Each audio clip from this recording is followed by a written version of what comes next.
driving you crazy, then this episode is for you. Hi and welcome to Up It and the Actionables podcast. My name is Peyton. I'm a performance life coach and the CEO of Up It. In this episode, let's talk about how you're feeling and how you can feel a whole lot better.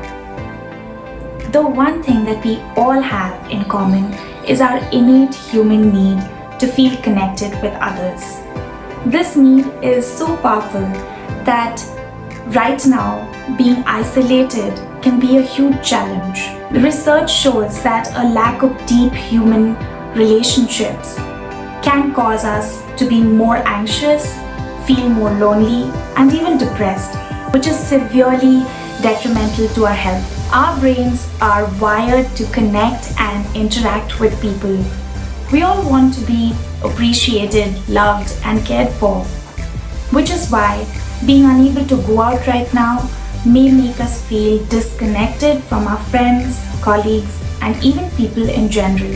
Scientifically speaking, there are reward centers in our brains that light up every time we make a human connection. So more the number of human connections we make, more reward centers light up in our brain, which facilitate the release of endorphins, the happy hormones, making us feel less stressed and more happy. So let's talk about how we can improve our human connections right now. The first thing to understand is that any connection that you're trying to make starts with yourself. It starts with you identifying your feelings. Now, the interesting thing about feelings is that a lot of people think of feelings as either good or bad. In my experience, what I've learned is feelings need not necessarily be good or bad. Instead, they can simply be comfortable feelings or uncomfortable ones. And uncomfortable doesn't always necessarily mean bad. Most people are conditioned to believe that bad feelings are to be ignored and you should get over them as quickly as possible. Now, the risk with doing that is that if you don't take the time to acknowledge how you truly feel, or you ignore and you try to suppress your feelings, they have a funny way of showing up as anger, depression, or any negative behavior. The best thing you can do for yourself is to take the time out to acknowledge how you're feeling.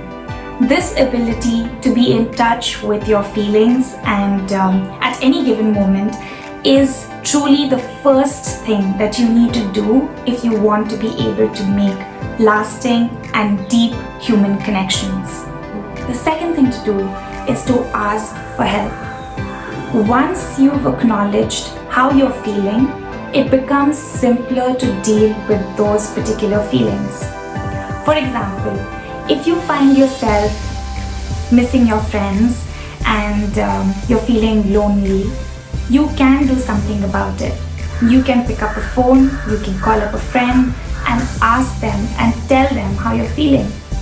Now, this might be an obvious thing to do, but you'd be surprised how a lot of us hold ourselves back for the fear of coming across as weak or needy or too vulnerable.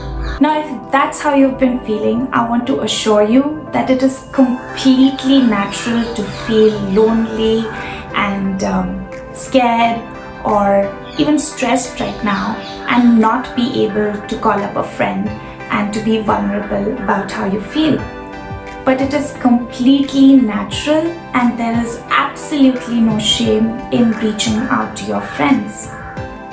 Don't hesitate to reach out to your friends and loved ones and tell them how you're feeling just because you think that you may come across as weak or too vulnerable.